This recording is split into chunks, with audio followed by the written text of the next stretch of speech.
dialogue and diplomacy in pursuit of peace before and not after the war. He called for breaking the cycle of conflict that would enable the new generation to unlock its true potential and help address the challenges facing the international community. While in New York, the Foreign Minister had other important engagements on the sidelines, including meetings with the UN Secretary General and the President of the General Assembly. These were opportunities to brief them on issues of our interest, especially Kashmir and Afghanistan. Also on the sidelines, the Foreign Minister had bilateral meetings with the Turkish Foreign Minister and the Italian Foreign Minister, covering the entire range of bilateral and other issues with these two friendly countries. In the bilateral meeting, Foreign Minister Bilawal Bhutto Zardari and US Secretary of State Anthony Blinken reaffirmed the strong determination of Pakistan and the United States to strengthen their broad-based, long-standing bilateral relations. They covered the full spectrum of Pakistan-US relations and discussed global and regional situation. The two sides expressed satisfaction over the ongoing bilateral engagement in the areas of trade and investment, climate, energy, health and education, and underlined the need to further reinforce cooperation through dialogue and decisions at a higher level. You would have noticed the Foreign Minister also had interactions with Congressman Amy Bera, Representative Adam Smith, Senator Lindsey Graham, Congresswoman Sheila Jackson, the chairperson of the US Congressional Pakistan Caucus. Ladies and gentlemen, the government and people of Pakistan received with a deep sense of sadness and grief the news of the passing away of His Highness Sheikh Khalifa bin Zayed Al Nahyan, President of the UAE. Earlier this week, the Prime Minister and the Foreign Minister undertook separate visits to the UAE to offer condolences to the newly elected President of the UAE, His Highness Sheikh Mohammed bin Zayed Al Nahyan, and to the Al Nahyan family and the leadership and people of the UAE. In solidarity with the brotherly people of UAE, the government of Pakistan announced 3 days national mourning from 13th to 15th of May with the national flag flying at half-mast, both in Pakistan and across all our missions abroad. On 16th May, Prime Minister Shehbaz Sharif and His Excellency Li Keqiang, Premier of the State Council of People's Republic of China, held a comprehensive telephonic conversation. The Prime Minister offered his condolences to the government and people of China and expressed sympathies with the families of victims of the heinous terrorist attack that took place at the Karachi University on 26th April, in which 3 Chinese scholars lost their lives. The Prime Minister affirmed that Pakistan was committed to providing highest level of safety and security of all Chinese nationals and institutions working in Pakistan. The two premiers also discussed bilateral matters of mutual importance. Prime Minister Sharif affirmed his government's firm resolve to fast-track both the ongoing as well as the new projects under CPEC. Premier Li assured Prime Minister Sharif of China's readiness to enhance economic cooperation, expand trade and encourage greater investment from China to Pakistan.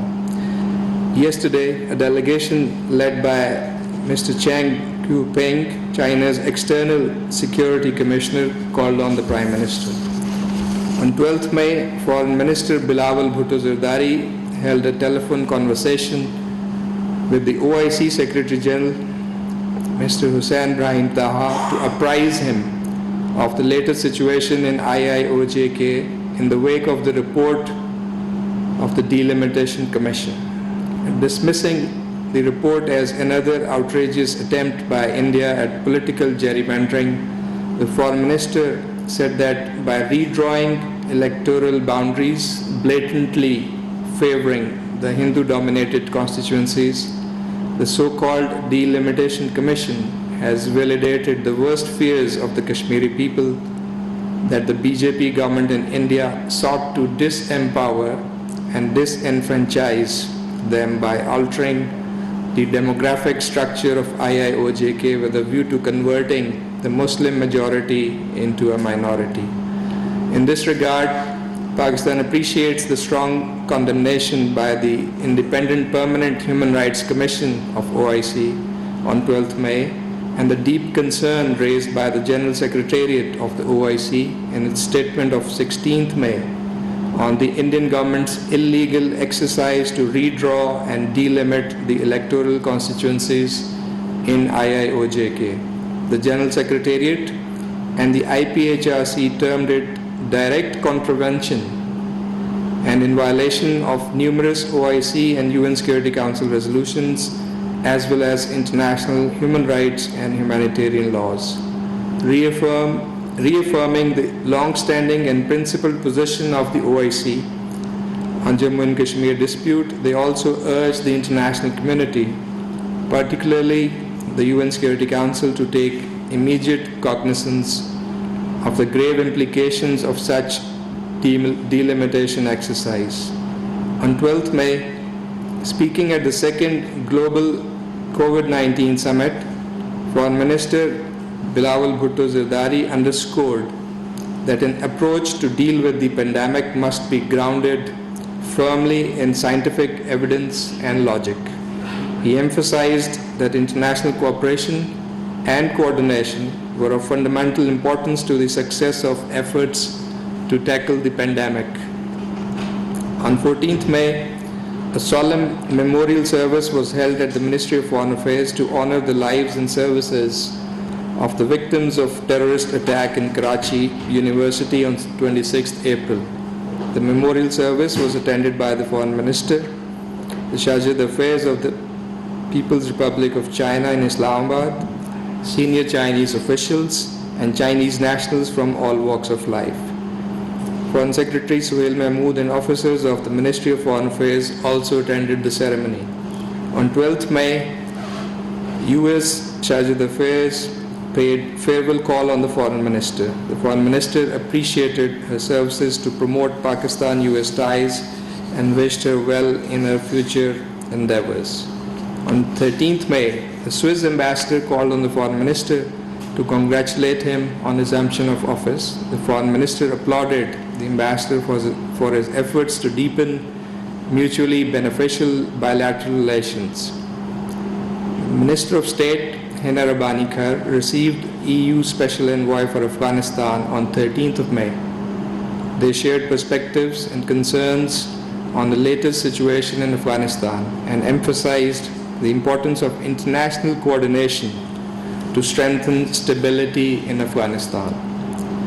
MOS Kar also visited the Embassy of Palestine on 17th May for condolences over the killing of Shirin Abu Akleh, the Palestinian journalist. On 17th May, coinciding with the Visak, the exhibition of artifacts, replicas, and photographs was organized by the Ministry of Foreign Affairs to showcase Pakistan's Buddhist cultural heritage and Gandhara civilization. Ladies and gentlemen, let me now turn to the situation in the Indian illegally occupied Jammu and Kashmir. On 18th May, the Indian Shajid Affairs was called to the Ministry of Foreign Affairs and handed over a démarche conveying Pakistan's strong condemnation on the framing of fabricated charges against Hurriyat leader Muhammad Yasin Malik, who is currently imprisoned in the infamous Tihar jail by the Indian authorities.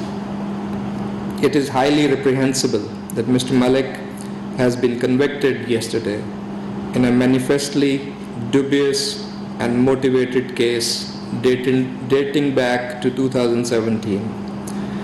Predictably, the one-sided case has not only convicted Mr. Malik on fictitious charges in defiance of Universal Declaration of Human Rights and the International Covenant on Civil and Political Rights, but also attempted to make conjectural insinuations about Pakistan. The renewed haste with which cases against Kashmiri leadership are being pursued further exposes the nefarious Indian designs to undermine historic and distinct political and cultural identity of IOJK. The conviction of Mr. Yasin Malik and conjuring up of motivated cases against the Kashmiri leadership is patently the continuation of the malicious Indian campaign to deprive the Kashmiris of their true leadership. But the draconian strong-arm tactics of the Indian occupation can never dampen the spirit of the indigenous Kashmiri struggle for the right to self-determination. It is a matter of grave concern that India, as a serial violator of human rights and usurper of fundamental freedoms of the Kashmiris, continues to commit widespread and gross human rights violations in IIOJK with impunity. During the week, 3 more Kashmiris were martyred during so-called cordon and search operations. Such gruesome acts are well documented by the UN and international human rights organizations.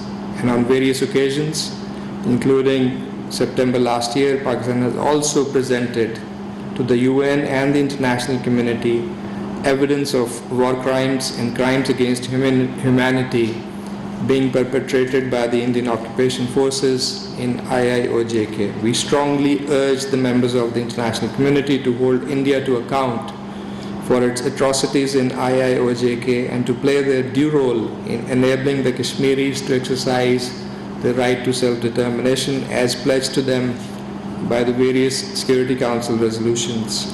Before closing, I would just like to note you would have seen our press release regarding the forthcoming visit, the first bilateral visit by the Foreign Minister to China from 21st to 22nd of this month.